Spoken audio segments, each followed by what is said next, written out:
नमस्ते। मैं आप लोगों के लिए एक बेटा के सहाना गा रही हूँ। सुनिए, बहुत अच्छा है। बारा रे जताना हमा, बारा रे जताना हमा, पोसल परे उआ जोरी, पोसल परे उआ जोरी।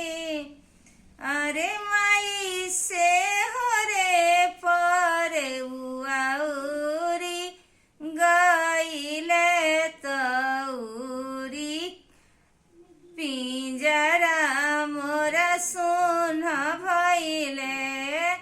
अरे माई से हरे परे उआ उरी, गईले तो पिंजरा मोरा सुन भइले।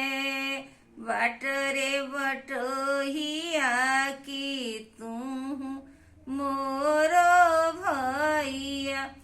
अरे भैया यही बाटे देखुआ, परे उआ जोरी, पिंजरा मोरा सुन भइले।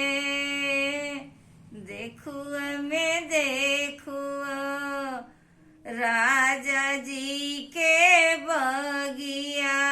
अरे आमा के डार चरी के बैठल बारे, फलवाया हार करस, आमा माया हार करस।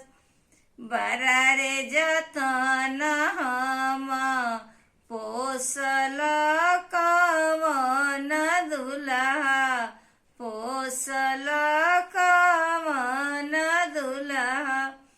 अरे माई से हरे, अरे माई से हरे दुलरुआ रूसी, गईले तरुसी के ससुरारी चलले, रूसी के ससुरारी चलले।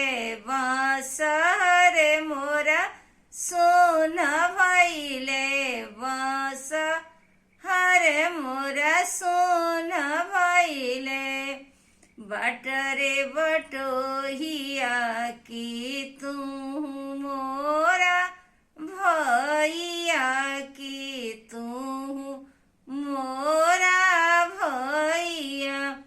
अरे भैया यही बाटे देखुआ, कवन दुल्हा, बस हरे मोरा सुन भइले, बस हरे मोरा सुन भइले।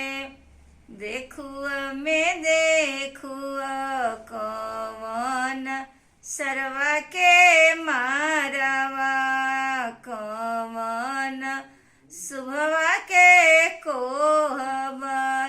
अरे माई के चौपरिया चरी के बैठल बारे, पानावा आहार करस, पानावा आहार करस, पानावा